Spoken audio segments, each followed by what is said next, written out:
Olá, boa noite. Boa noite. Vice-governador de Goiás é baleado e candidato a prefeito de Itumbiara é morto durante campanha. Um cabo da PM que fazia escolta do vice-governador também morreu. O atirador foi morto pela polícia. Polícia Federal vai investigar propinas da Odebrecht em 38 obras no país, inclusive no metrô de São Paulo. Pesquisa Ibope mostra disputa acirrada no primeiro turno aqui em São Paulo. Dória, do PSDB, e Russomano, do PRB, estão empatados tecnicamente em primeiro. Você acompanha essas e outras notícias após o intervalo. Até já. Quero também que tenhamos uma passagem melhor, o preço melhor, de R$ 3,80 para R$ 2,50. E a população não pode pagar essa passagem tão cara. Para isso também nós temos que ampliar o tempo do bilhete único de 3 horas para 4 horas. A população reclama muito disso, porque muitas vezes a pessoa mal chega no local e quer voltar e não consegue porque passou do horário. São Paulo tem jeito. Levi Fidelis, prefeito. Agora. Quem tem paixão por comunicação sabe muito bem qual faculdade escolher.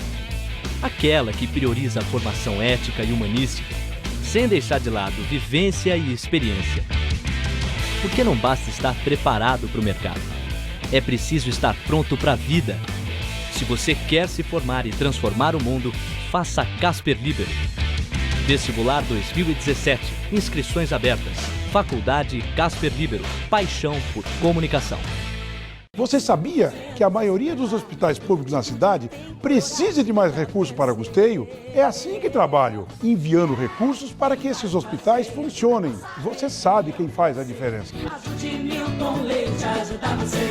Atenção, comunidade da Vila Nova Cachoeirinha, Dionisa, Antártica, Santa Cruz, Perialto, Ceci, Parque Tietê, Lisa Maria, Vila Rica, Vila Souza, Casa Verde, Damasceno, Jaraguá, Perus e outras.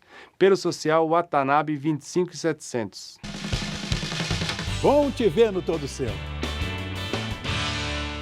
Vergonha! Vergonha! Faltam creches, escolas, professores e funcionários motivados pelo fim da ideologia partidária no ensino. Vamos acabar com essa vergonha. Reaja, São Paulo. Major Olímpio Prefeito, a coragem que São Paulo precisa. Vamos construir uma nova cidade, uma nova São Paulo. E eu, como vice-prefeito, estarei lado a lado com o Major Olímpio nessa missão. Major Olímpio para prefeito é 77. Major Olímpio para prefeito é 77.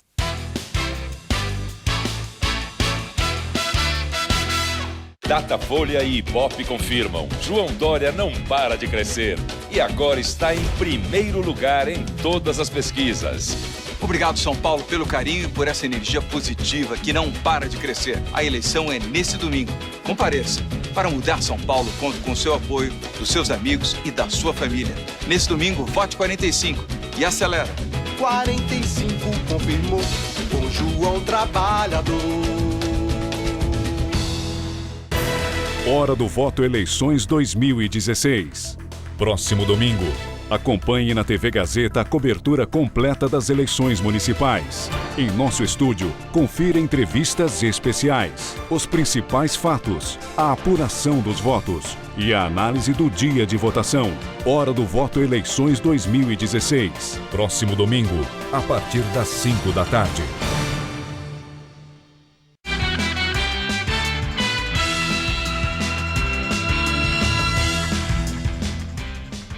Ataca a tiros durante comício em Itumbiara, em Goiás, fere o vice-governador José Eliton e mata o candidato a prefeito José Gomes da Rocha. Este vídeo mostra diversos carros que participavam da carreata.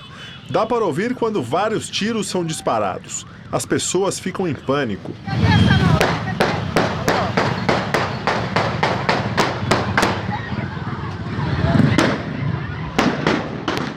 O atirador chegou em um carro preto e abriu fogo contra os políticos. Ele foi identificado como Gilberto Ferreira do Amaral, de 53 anos. Ele era funcionário da prefeitura.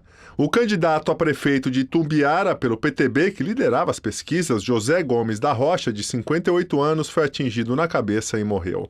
O atirador foi morto por seguranças do vice-governador. Na troca de tiros, o cabo da PM, Vanilson Rodrigues, que participava da escolta, também morreu. O vice-governador e secretário da Segurança Pública de Goiás, José Eliton, de 44 anos, do PSDB, foi baleado no abdômen. Ele foi socorrido e depois transferido para a capital, Goiânia, onde está sendo operado. Atualmente, Eliton governa o estado devido a uma viagem do governador Marconi Perillo, do PSDB.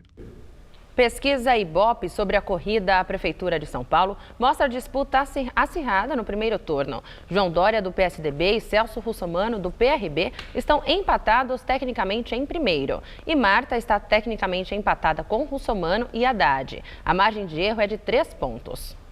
João Dória aparecia no último levantamento, feito na segunda-feira, com 28% e manteve esse percentual. Celso Russomano, do PRB, tinha 24% e no levantamento de agora aparece com 22%. Marta Suplicy, do PMDB, tinha 15% e agora tem 16%. Candidato à reeleição, o petista Fernando Haddad, tinha 12% e aparece agora com 13%. Luiz Erundina, do PSOL, tinha 4% e agora tem 5%.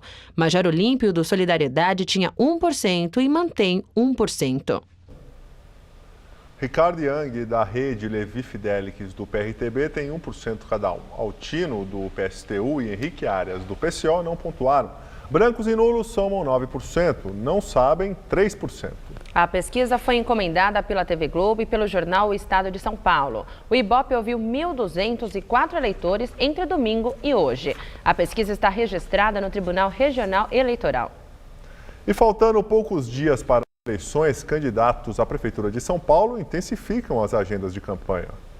O tucano João Dória esteve em uma feira livre na Vila Mangalô, região noroeste da capital, onde conversou com eleitores.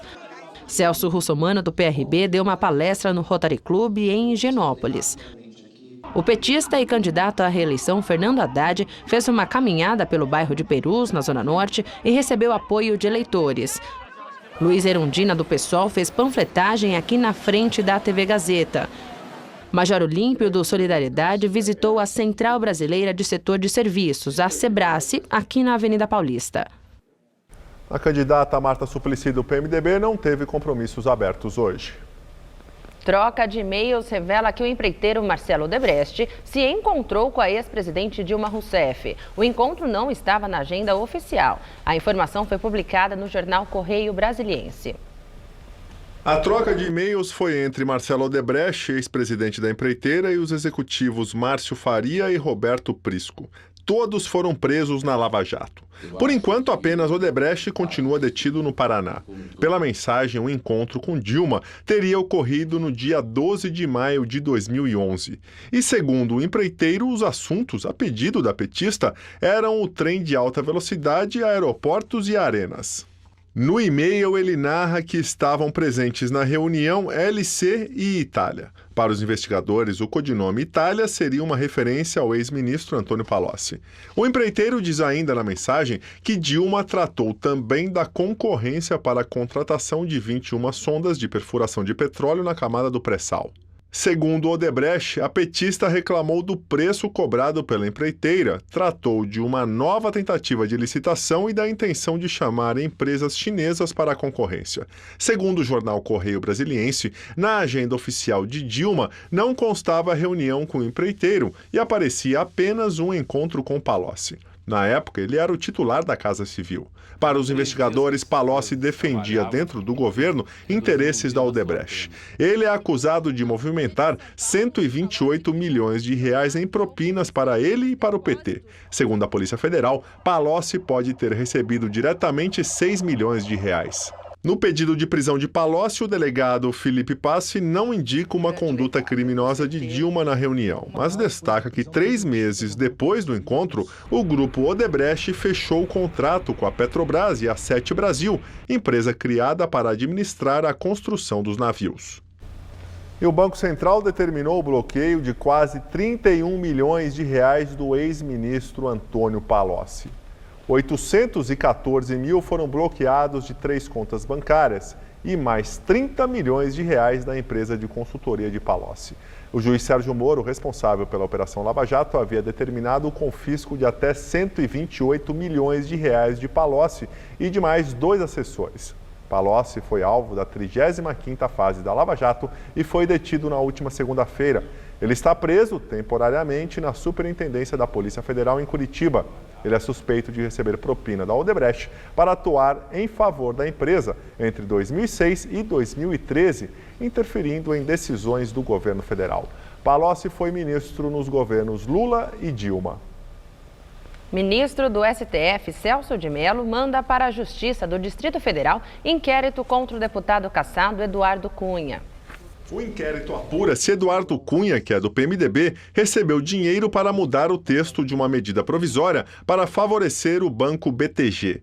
Além de Cunha, são alvos desta investigação o banqueiro André Esteves e o ex-presidente da OAS, Léo Pinheiro. O inquérito se baseia na delação do senador cassado Delcídio do Amaral, que afirmou que Cunha funcionava como menino de recados de Esteves, principalmente quando o assunto se relacionava a interesses do banco BTG. Um documento encontrado na casa do chefe de gabinete de Delcídio, Diogo Ferreira, indica suposto pagamento de 45 milhões de reais do BTG para Cunha. É a terceira investigação contra o PMDBista que vai para a Justiça Comum. Como ele foi cassado no começo do mês, perdeu o foro privilegiado. Uma das investigações está com o juiz Sérgio Moro, em Curitiba, e é relativa à existência de contas secretas na Suíça. A outra foi encaminhada ao Tribunal Regional Federal da 2ª Região do Rio de Janeiro, e trata de uma acusação de que Cunha recebeu propina pela contratação de navio-sonda pela Petrobras. O presidente da Câmara dos Deputados, Rodrigo Maia, do DEM, diz que é contra a autorização para que condenados por lavagem de dinheiro possam aderir ao programa que legaliza bens do exterior não declarados à Receita Federal. Para Maia, é melhor não mexer em tudo que for polêmico e não houver consenso. A declaração foi dada depois de uma reunião sobre a proposta de lei que faz ajustes nas regras de repatriação de bens. E agora o comentário de Josias de Souza, direto de Brasília.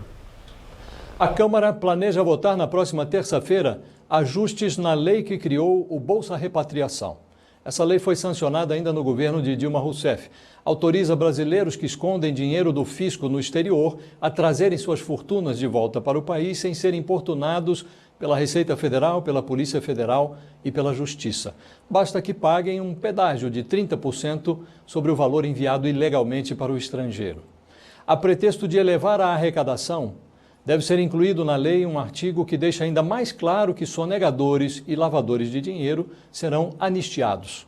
No outro artigo, ficará estabelecido que o pedágio de 30% incidirá não sobre toda a movimentação ilegal, mas sobre o montante depositado nas contas em 31 de dezembro de 2014.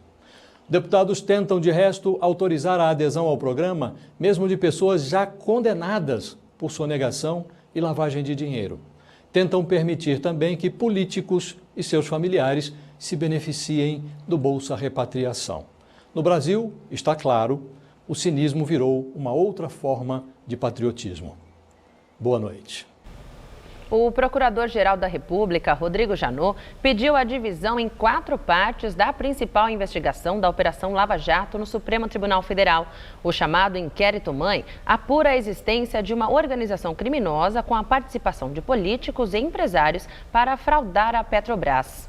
Oficialmente, são 39 investigados. Janot quer a separação por grupos de atuação e partidos políticos. O objetivo é abrir um inquérito para o PT, um para o PP e 2 para o PMDB. O diplomata Alexandre Parola será o porta-voz do governo do presidente Michel Temer. O anúncio foi feito hoje pela Secretaria de Comunicação Social. Parola já exerceu o cargo em 2002, quando assumiu a função no governo de Fernando Henrique Cardoso. Atualmente, ele estava trabalhando no Departamento de Economia do Ministério das Relações Exteriores.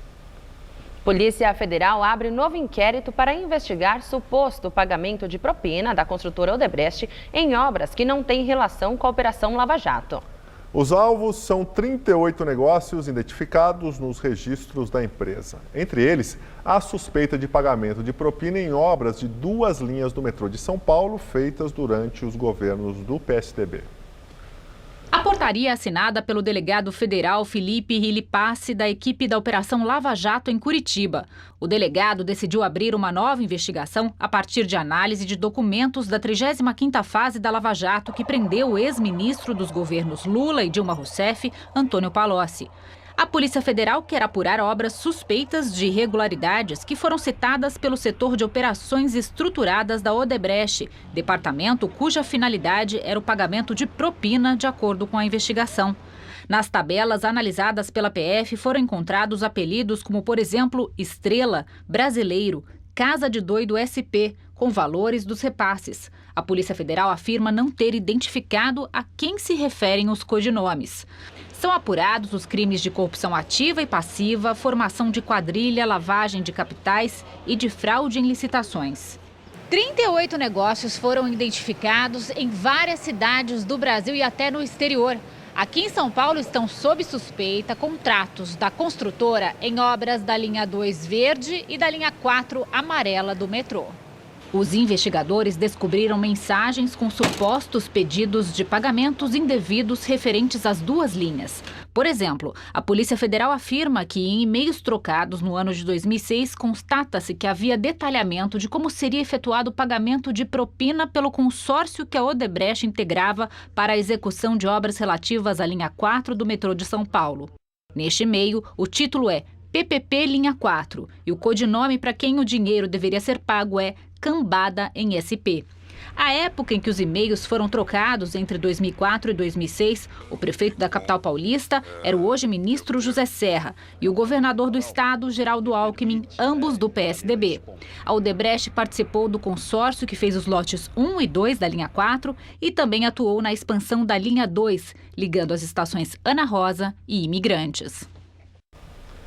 O metrô diz que desconhece qualquer irregularidade em suas obras. Contudo, a empresa afirma que está à disposição para colaborar e esclarecer toda e qualquer informação. A Secretaria de Transportes Metropolitanos de São Paulo destaca que a relação do governo do estado e seus contratados para a realização de obras ou prestação de serviços é baseada nos princípios legais. A Odebrecht disse que não vai se manifestar sobre o caso.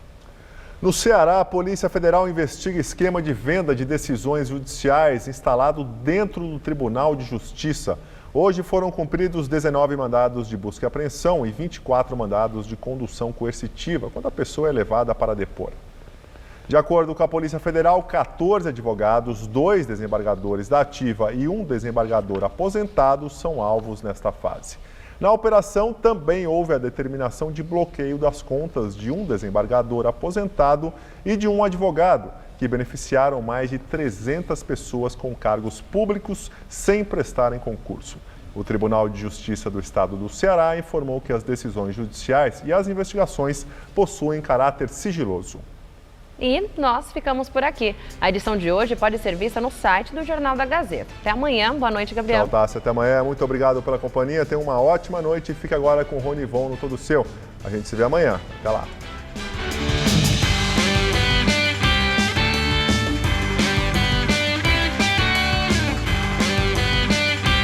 A noite convida o músico João Suplicy para uma partida de sinuca. Logo mais, 11h30 da noite.